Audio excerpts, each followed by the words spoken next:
चलो गाइस आगे बढ़ते हैं। अब हम पढ़ने वाले regarding the big omega notation. अब देखो यार, ये जो बिग ओमेगा का साइन है वो कुछ इस टाइप के साइन रहता है इसका, एंड ये हमें बताता है कि यार मिनिमम मिनिमम जो है अमाउंट वो कितना लगने वाला है। ठीक है, मान लो आपने एक बिल्डिंग बनाई है। मिनिमम, ये मिनिमम अमाउंट रिप्रेजेंट करता है बेसिकली। मान लो आपको वही अपना घर बनवाना है। घर बनवाने के लिए मिनिमम कॉस्ट कितनी लगेगी? आप बोल सकते हो ये कॉस्ट जो है हमारी 1 रुपये भी हो सकती है, ये कॉस्ट जो है हमारी 2 रुपये भी हो सकती है, ये कॉस्ट जो हमारी 50,000 रुपये भी हो सकती है, ये कॉस्ट जो है हमारी 1 लाख भी हो सकती है। पर ओरिजिनल कॉस्ट कितनी है? 20 लाख रुपए। ओरिजिनल कॉस्ट इज 20 लाख रुपए। तो ये किस टाइप से डील करता है? ये सबसे छोटी वैल्यू के साथ डील करता है कि यार मिनिमम इतने रुपए तो लगने ही है, मिनिमम इतने रुपए तो लगने ही है। ओके, सॉरी, मतलब ये बताना चाहता है आपसे, जैसे कि आपको ये घर बनवाना है, तो ये घर जो है आपका टोटल बन रहा है 20 लाख रुपीज में। अगर हम बिग ओ नोटेशन देखें तो ये बन रहा है 20 लाख रुपीज में। पर आप बोल रहे हो कि मेरे मिनिमम 1 रुपए तो लगेंगे ही, तो बात सही तो है। ये मैं मैक्सिमम लेके थोड़ा चल रहा हूँ कि यार मैक्सिमम 20 लाख रुपए लगेंगे, ऐसा तो मैं बोल रहा हूँ। मैं ऐसा सिंपली बोल रहा हूँ कि यार मिनिमम इस घर को बनाने के लिए मेरे 1 रुपए तो लगने ही वाले हैं, या फिर मेरे मेरे 50,000 रुपए तो लगने ही वाले, या फिर मेरे कम से कम या फिर मेरे मिनिमम मिनिमम से मिनिमम मेरे 1 लाख रुपए तो लगने ही वाले। आप इस टाइप से बोल सकते हो। ओके, सो यही बताता है हमें स्मॉल ओमेगा नोटेशन। अब अगर मैं इधर कुछ केसेस की बात करूं, अगर मैं इसको लिख दूं कि ये हो रहा है हमारे पास ओमेगा ऑफ 1, तो क्या ये सही है? हाँ, ये बिल्कुल सही है। अगर मैं इस केस को लिख दूं कि ये हमारे पास हो रहा है ओमेगा ऑफ एन, तो क्या ये सही है? हाँ, ये बिल्कुल सही है। अगर मैं इसको लिख दूं कि ये है हमारे पास ओमेगा ऑफ एन स्क्वायर, तो क्या ये सही है? हाँ, ये बिल्कुल सही है। बिकॉज 3 टू पावर एन बहुत बड़ी यूनिट है, 3 टू पावर एन बहुत बड़ी यूनिट है। इसके बाद इन सब का एक कंपैरिजन भी आपको दे दूंगा कि कौन सा बड़ा है, कौन सा छोटा है, वगैरह वगैरह।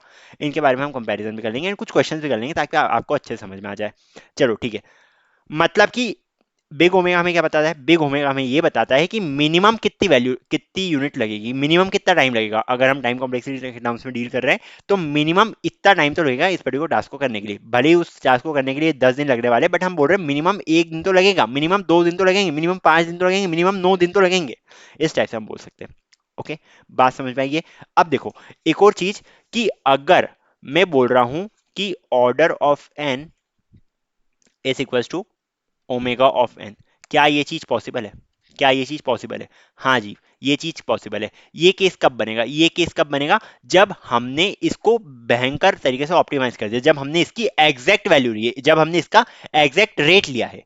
जैसे कि अगर इसका रेट आ रहा था हमारे पास लीनियर, और हम बोल रहे हैं कि ये लीनियर लीनियर टाइम में ही करा जा सकता है, तो क्या मैं बोल सकता हूँ ये कम से कम लीनियर टाइम में ही करा जाएगा, या फिर ये ज्यादा से ज्यादा लीनियर टाइम में ही करा जाएगा? मतलब क्या, कि इन दोनों की वैल्यू जो है वो इक्वल आ सकती है। ओके, इन दोनों की वैल्यू इक्वल आ सकती है। अगर मैं बोल रहा हूँ big omega is equal to omega, मतलब कि ये हमारे पास एग्जैक्ट वैल्यू दे रहा है। एग्जैक्ट वैल्यू मतलब एग्जैक्ट रेट दे रहा है बेसिकली। ओके, ये हमें एग्जैक्ट रेट देना चाह रहा है। चलो ठीक है, एक बार डेफिनेशन पढ़ लेते हैं हम। Big omega describes the lower bound, ये बेसिकली लोअर बाउंड बनाता है, मतलब कि जो मैंने आपको बोला मिनिमम वैल्यू बताता है आपको, ये लोअर बाउंड बताता है एल्गोरिथम के नेचर का, जब ये रन टाइम पे चलती है एल्गोरिथम। एंड ये हमें बताता है बेस्ट केस सिनेरियो। ठीक है, ये जो पिछला वाला था हमारे पास बिगो नोटेशन, बिगो नोटेशन हमें बताता है worst case scenario. I think मैंने ये बताया नहीं, बट कोई बात नहीं, सुन लो। बिगो जो है हमारे पास ये वर्स्ट केस सिचुएशन, मतलब अगर ज्यादा से ज्यादा लगे भी तो इतने रुपए लगने वाले हैं, ज्यादा से ज्यादा लगेंगे भी तो 20 लाख रुपए लगने वाले हैं, इससे कम में काम नहीं होगा। ये वर्स्ट केस बताता है हमें। समझ गए? मतलब कुछ घर बनवाना है हमें, भले ही उसके 10 लाख रुपए लग रहे हैं, पर ज्यादा से ज्यादा 20 लाख रुपए लगेंगे। बिग ओमेगा क्या बताता है? कम से कम इतने रुपए तो लगेंगे, ये बिग ओमेगा बताता है हमें। ओके, सो ये जो है हमारे पास क्या है? ये बेस्ट केस सिनेरियो बताता है हमें एल्गोरिथम की परफॉर्मेंस का। And similarly omega of f of n indicate करता है एल्गोरिथम विल टेक एटलीस्ट, कम से कम इतना टाइम तो लगना ही है इन द बेस्ट केस। ये आपको बता दिया मैंने, ये मिनिमम टाइम रिक्वायर्ड है एल्गोरिथम के रन करने का। चलो ठीक है। जैसे कि लीनियर सर्च के बारे में बात करूं, लीनियर सर्च के बारे में बात करूं, तो लीनियर सर्च के सर्च का जो वर्स्ट केस है वो क्या है? Big O of N. And इसका बेस्ट केस जो है वो है ओमेगा ऑफ 1। क्या मैं इसको ऐसे भी लिख सकता हूँ that it is also equal to omega of n? क्या ये वर्क करेगा? हाँ, ये भी एकदम सही है। अगर मैं लीनियर सर्च के बारे में बात कर रहा हूँ कि यार बेस्ट केस इसका जो है वो ओमेगा ऑफ एन भी हो सकता है, वर्स्ट केस इसका ओमेगा ऑफ एन भी हो सकता है। Okay, it is correct. Best case अगर एलिमेंट फर्स्ट पोजीशन में पाया गया तो ये भी सही है, ये भी बिल्कुल सही है। सो ये दोनों इक्वल हो सकते हैं, ये इस कंडीशन में नहीं हो रहा है, मतलब ये अगर आप इसको हटा दो तो ये दोनों इक्वल हो सकते हैं। ओके, अब ओमेगा यूजफुल क्यों है? ओमेगा यूजफुल है या बिगो यूजफुल है? देखो यार, यूजफुल आपको समझ में आ रहा होगा। हम ऐसा भी बोल सकते हैं कि घर जो है मिनिमम 1 रुपये तो लगेंगे घर को बनाने में। तो यार ये हमें कुछ बता नहीं रहा है। बट अगर हम यूज करें बिगो नोटेशन को अगर हम यूज करें तो वो ज्यादा यूजफुल है। क्यों? बिकॉज ये हमें बता रहा है कि मैक्सिमम जो लगने वाला है वो 20 लाख रुपए तो लगने ही वाले हैं। मैक्सिमम जो है वो 20 लाख रुपए तो लगने ही वाले, मतलब कि 20 लाख रुपए में 20 लाख रुपए से कम में काम होगा। अब देखो दो कंडीशन है। आपको ये सही स्टेट में लग रहा है कि यार मिनिमम जो है घर को बनाने में 1 रुपए तो लगने ही वाले, या फिर मैक्सिमम जो है घर को बनाने में 20 लाख रुपए लगेंगे, ज्यादा सही स्टेट में कौन सा है? सेकंड वाला ऑब्वियसली। क्योंकि हम क्या देख रहे हैं इसमें, हम ये देख रहे हैं हमारे लिए ज्यादा यूजफुल क्या है कि यार हमारी जेब से जाने वाला है वो 20 लाख रुपए से तो कम ही जाने वाला है। हम ऐसा तो बोलेंगे कि कम से कम 1 रुपये लगेंगे घर को बनाने के लिए, ये कुछ हम इसका कुछ सेंस ही नहीं है यार। तो जो ज्यादा इंपॉर्टेंट है हमारे पास, जो सबसे ज्यादा इंपॉर्टेंट है वो है बिगो नोटेशंस। सो बिगो नोटेशंस ही वर्ल्ड वाइड यूज करी जाती है in most of the cases. आपको ज्यादातर केस में पढ़ाया भी नहीं जाएगा कि ओमेगा नोटेशन क्या होती है या फिर थीटा नोटेशन क्या होती है। थीटा नोटेशन पे आया नहीं हूं अभी मैं। So omega notation is not that useful, but big O notation हमारी बहुत ज्यादा यूजफुल है। सिमिलरली एक और नोटेशन होती है जो है थीटा नोटेशन। बिग थीटा इसको हटा सकते हो आप, बिग थीटा भी बोल सकते हो, थीटा नोटेशन भी बोल सकते हो। थीटा नोटेशन हमें बताता है एवरेज केस टाइम कॉम्प्लेक्सिटी, मतलब कि बेस्ट वाली भी नहीं है, वर्स्ट वाली भी नहीं है, जो मीडियन पे चल रही है, बीच में जो चल रही है, उसको हम बोलते हैं थीटा। मतलब कि एग्जैक्ट बोल सकते हो इसको, जो एग्जैक्ट रेट ऑफ ग्रोथ है या जो भी एग्जैक्ट रेट है उसके बारे में बताती है हमें theta notation. Big theta provides a tight bound, ये टाइट बाउंड प्रोवाइड करती है, ना तो सबसे कम ना तो सबसे ज्यादा, मतलब ये बीच में रहती है। ये बीच में रहती है किसके? सबसे कम हो गई हमारे पास मान लो ओमेगा, एंड इसके बाद आती है हमारे पास थीटा, एंड इसके बाद आती है हमारे पास बिगो नोटेशन। अब इसमें ये भी है कि ये इक्वल भी हो सकते हैं, सब के सब इक्वल भी हो सकते हैं। अगर omega notation is equal to big O notation हो गए हमारे सामने, तो वो इक्वल हो जाएगी सिंपली थीटा नोटेशन के। ये कंडीशन तब आएगी, मान लो अगर हमारे पास ओमेगा ऑफ एन लिखा है, एंड अगर हमारे पास लिखा है बिग ओ ऑफ एन, तो ये कंडीशन अगर हमारे पास गिवन है, तो ये सिंपली आपको बता देगा कि हम बात करें theta of n time complexity के बारे में, जिसका एवरेज केस जो है वो थीटा ऑफ एन है। इस टाइप से आप बोल सकते हो।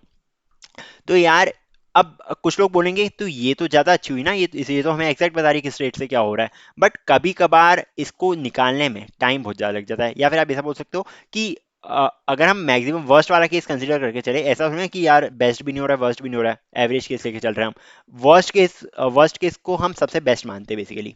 आप ऐसा समझ सकते हो कि यार हम ऐसा तो बोल नहीं सकते कि यार मिनिमम अगर 1 रुपए खर्च हो रहे हैं, मैक्सिमम 20 लाख रुपए खर्च हो रहे हैं, तो हमारे average on an average 10 lakh रुपए के आसपास खर्चा आएगा, पर असली में जो खर्चा आ गया वो 15 लाख आ गया। दिक्कत वाली बात हो जाएगी ना, ऐसे बड़े दैट। इसलिए इसका भी ज्यादा यूज हम यूज नहीं करते, थीटा नोटेशन का भी ज्यादा यूज नहीं होता है। यूज जो होता है वो बेसिकली बिगो नोटेशन का ही होता है, इसको ध्यान रख लो बस, और कुछ नहीं पढ़ना है हमें। ठीक है। Big theta provides the tight bound of algorithm run time, इसके बाद बता दिया मैंने आपको, ये बताता है एल्गोरिथम रन टाइम को एग्जैक्टली, ये जो है ये एग्जैक्टली फंक्शन ऑफ एन के थ्रू रन करता है, एंड ये दोनों अपर बाउंड लोअर बाउंड ये प्रोवाइड कर देता है हमें। ये हमें बेसिकली एवरेज केस बताता है। ओके। जैसे कि अगर मैं बात करूं मर्ज सॉर्ट में, हमारे पास बेस्ट केस जो होता है वो होता है theta theta of N log N, worst case भी theta of N log N होता है। मतलब कि इस कंडीशन में ये मतलब इसको आप बोल सकते हो बेस्ट केस में आप लगा सकते हो, क्या सॉरी ये सिंबल्स गलत लगे, बेस्ट केस में आप ओमेगा लगा सकते हो, एंड वर्स्ट केस में आप ये लगा सकते हो। अगर ये दोनों मैच कर रही तो ये बेसिकली आपका हो जाएगा theta of N log n. I think समझ में आ रहा है आपको, ये टाइम कॉम्प्लेक्सिटी इतना खतरनाक नहीं है टॉपिक, आपको इतना ध्यान रखना है कि ओ बिगो अगर हमने लिया है तो वर्स्ट केस रिप्रेजेंट करता है, स्मॉल हमने अगर ओमेगा लिया है तो वो बेस्ट केस रिप्रेजेंट करता है, एंड अगर हमने थीटा लिया है तो वो बेसिकली हमें बताता है average case. Okay. So big theta useful कहाँ होता है, ये बहुत ज़्यादा प्रिसाइज अंडरस्टैंडिंग देता है एल्गोरिथम की परफॉर्मेंस का, एंड ये हेल्प करता है आइडेंटिफाई करने में एल्गोरिथम के बिहेवियर को, ज़्यादातर केस में, ज़्यादातर मतलब कि एवरेज केस में, कि अगर हमने 1000 एंट्रीज लिए तो 1000 में से जो हमारा एवरेज निकल रहा है ये एवरेज केस वाला बेसिकली थीटा थीटा नोटेशन में। अब और कुछ नोटेशन है हमारे सामने, वो शायद तक मैंने लिख के नहीं लाया हूँ, बट जान लो। एक होती है हमारे पास small O notation, small O notation होती है हमारे पास एक। एक होती है हमारे पास स्मॉल ओमेगा नोटेशन, जिसको हम इस टाइप से रिप्रेजेंट करते हैं। ओके। तो ये दो नोटेशन और होती है हमारे पास। स्मॉल ओ नोटेशन हमें ये बताता है, ये बेसिकली हमारे पास वर्स्ट केस नहीं होता, ये वर्स्ट केस से ज़्यादा होता है।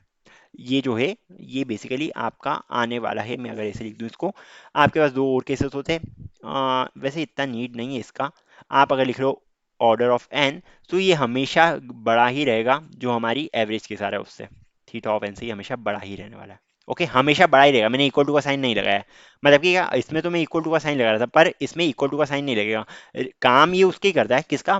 बिग नोटेशन की तरह ही करता है, बट ये इक्वल नहीं होता है, ये एवरेज केस के इक्वल नहीं होता है, ये ध्यान रखना। एंड अगर मैं बात करूँ स्मॉल ओमेगा, जिसको मैं इस टाइप से रिप्रेजेंट करता हूँ, स्मॉल ओमेगा ऑफ एन, ये हमेशा हमारा लेस देन होता है थीटा ऑफ एन से। बस इतना जान लो, इनकी ज़्यादा रिक्वायरमेंट नहीं है हमें, ठीक है। ये एग्जैक्ट टाइट बाउंड नहीं बताता, ये भी एग्जैक्ट टाइट बाउंड नहीं बताता, ये उससे मतलब ये इससे कम, ये इससे ज़्यादा ही वैल्यू देगा हमें, एंड ये जो है ये इससे कम ही वैल्यू देने वाला है। बस एज सिंपल एज दैट, इतना ही ध्यान रख लो, काफ़ी है। चलो ठीक है। अब best case, worst case, average time complexity, इनके बारे में देख लेते हैं हम। ये शायद लास्ट साइड है मेरी। बेस्ट केस के बारे में अगर मैं बात करूं, scenario where algorithm perform the fewest steps, सबसे कम स्टेप्स परफॉर्म करेगा एल्गोरिथम। वर्स्ट केस, जब एल्गोरिथम सबसे ज्यादा स्टेप्स, ज्यादा से ज्यादा इतना ही होगा, उससे ज्यादा क्या होगा, बस कम से कम इतना तो होगा ही, बस ऐसे ध्यान रख लो। एवरेज केस, ये आती है हमारे पास ओमेगा, ओमेगा नोटेशन, ये आती है हमारे पास बिगो नोटेशन, एंड ये आती है हमारे पास theta notation, as simple as that. Okay. Expected time the algorithm takes for a random input. Expected time मतलब यार इतना, इतने के आसपास लगेगा, इसके आसपास लगेगा ये टाइम हमारे हमको, तो ये बताता है हमें average case which is theta notation.